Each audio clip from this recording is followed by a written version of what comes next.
Hoy día nuevamente se encuentra con nosotros el doctor Walter Menchola. Yo quiero agradecerle su participación. Doctor, muy buenos días y Oscar, gracias por estar aquí en Señal Alternativa. Oscar, muy buenos días amigos y muchas gracias por la gentileza y la invitación. Oiga, nuevamente usted es médico y la prevención nuevamente hace agua en un tema tan delicado como es la aparición del dengue. ¿Qué es lo que pasa con la política de salud en nuestro país? Fíjate, Oscar, tú has traído un tema importantísimo. Dicen que la salud es un bien que nadie lo aprecia hasta, ni nadie se da cuenta, sino hasta que la pierde. Es decir, no te das cuenta que estás sano hasta el momento que realmente te enfermas. Entonces, esa es una práctica, diríamos, que el Estado, como garante de un bien tan importante como es el tema de la salud, tiene que tomar muchísima atención y preocupación. Entonces, el año pasado, por ejemplo, también explotó una bomba de salud, como fue, recuerda, la peste negra, la bubónica, y que en el Perú no se veía desde 1930, que fue el último episodio que ocurrió, porque en el Perú no existía peste bubónica. El dengue tampoco ha existido en el Perú. El dengue se introduce hace más o menos cerca de 10 años atrás con esta situación del cambio climático que va ocurriendo.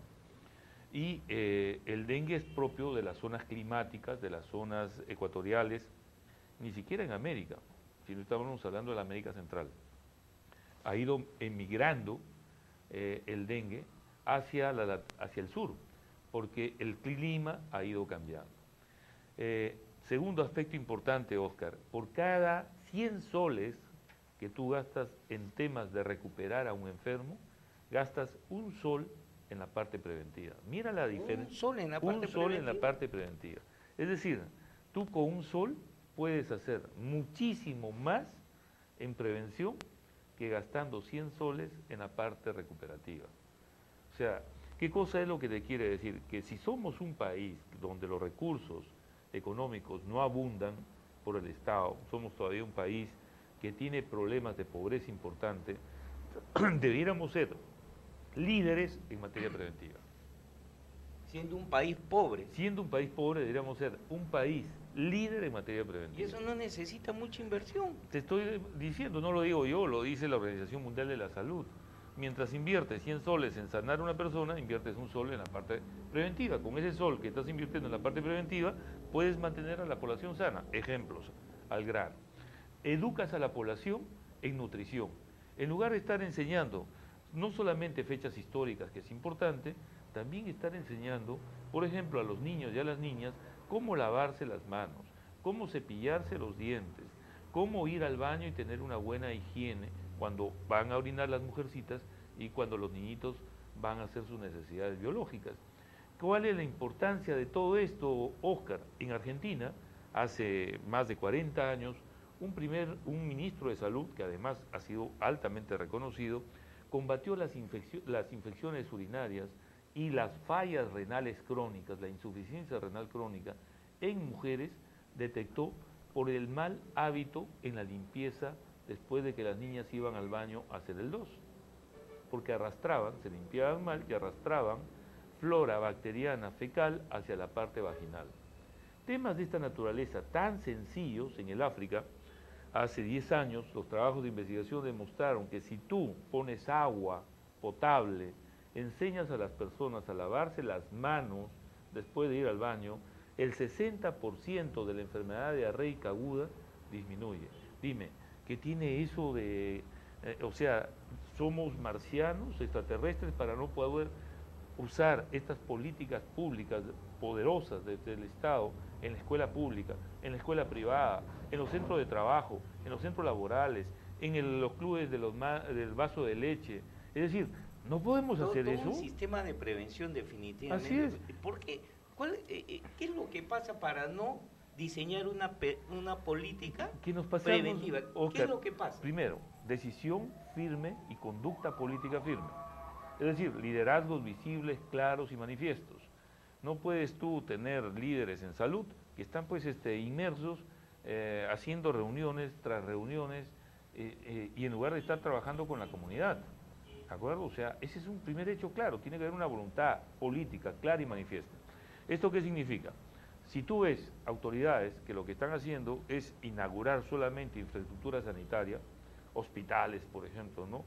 Y nadie está diciendo que eso, no, eso está mal. No, está bien, si nos sobra la plata, en buena hora. Pero tú tienes que priorizar, como cuando hace la mamá cuando está en la casa y dice, tiene 3, 5 hijos, y dice, yo lo primero que tengo que priorizar es la comida. Las mamás lo saben muy bien, ¿no es cierto? Lo suntuoso, si vamos a comprar un televisor, si nos sobra un poco de dinero. Y vamos ahorrando y nos compraremos primero de repente un televisor chiquito, luego uno más grande y así. Es exactamente lo que ocurre en un país. Entonces, cuando el país invierte en salud, ¿qué cosa entiende como salud el país? Hospitales, ¿no es cierto? Cuando primero tenemos que tener agua potable, cuando primero tenemos que saber lavarnos las manos, la boca, ir al baño, es saber cómo nos alimentamos, entre una papa, un huevo duro, o ¿Qué es más nutritivo? ¿Qué cosa es más nutritivo? Y eso Claro. tenemos que enseñarle a nuestros niños. Eso yo aprendí en el colegio en un programa que se llamaba Niño y la Salud. Oscar, a mí, o sea, que ya existía en el año 60, y eso es lo que Castañeda, Lucho Castañeda, le viene a decir a la población. O sea, es sumamente sencillo, pero hay que ser firmes, sostener en el tiempo los programas para que la población se eduque nuevamente. Ahora, doctor Menchola, el problema ya está. El problema ya está. ¿Qué es lo que usted le podría sugerir a nuestros oyentes, a En nuestros televidentes, que están sobre todo en las zonas periféricas a donde llegan estos programas? Tres medidas prácticas en el tema del dengue, por ejemplo, que tú has tocado, Oscar. La primera de ellas es mucho cuidado con las aguas embalsadas, estancadas, porque ahí el mosquito del dengue reproduce esos huevos y con el clima, que estamos en verano, este mosquito se reproduce, crece y comienza obviamente a transmitirse el tema. El dengue se ha detectado, paludismo inclusive se ha detectado en Lima, cosa que antes, antes no existía. Entonces, por ejemplo, zonas altas de La Molina, se ha detectado casos de paludismo y no me extrañaría que exista o ya comience a presentarse el dengue en la zona de Lima, lo cual sería así sumamente peligroso. Entonces, lo primero, aguas estancadas eliminadas. Todos los días hay que revisar. ¿Qué en el jardín? ¿Qué en los reservorios? En los asentamientos humanos, doctor Menchola, hay tanques donde las familias guardan 2, 3 días su agua. Así es. Segundo, donde nosotros tenemos nuestros reservorios de agua tiene que estar perfectamente cubierto, tapado. No puede estar a intemperie, ¿de acuerdo? Inclusive, cuando agarramos y botamos el agua a la calle, se hacen pocitos de agua. Mucho cuidado con los pocitos de agua, porque ahí lo que está haciendo es usted mismo haciéndose daño, ¿de acuerdo? O sea, bótelo al jardín, y si no tiene jardín, por último, al desagüe, pero no lo bote a la calle, así nomás, porque se pueden formar pozos de agua, y en esos pozos de agua viene el bicho, reproduce sus huevos, y los huevos, pues, al final sale otro bicho, que le termina picando. Entonces, esas son medidas sumamente sencillas. Y tercero, cuando hay una fiebre que dura más de 3 días, atención a la cifra, lo que tiene que hacerse es acudir al médico.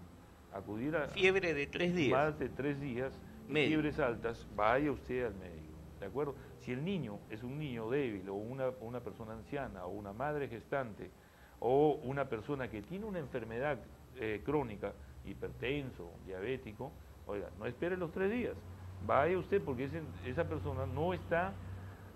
no es una persona pues, que esté perfectamente sana, tiene su organismo débil y no corra riesgos. Son temas sencillos, Oscar. Prevención.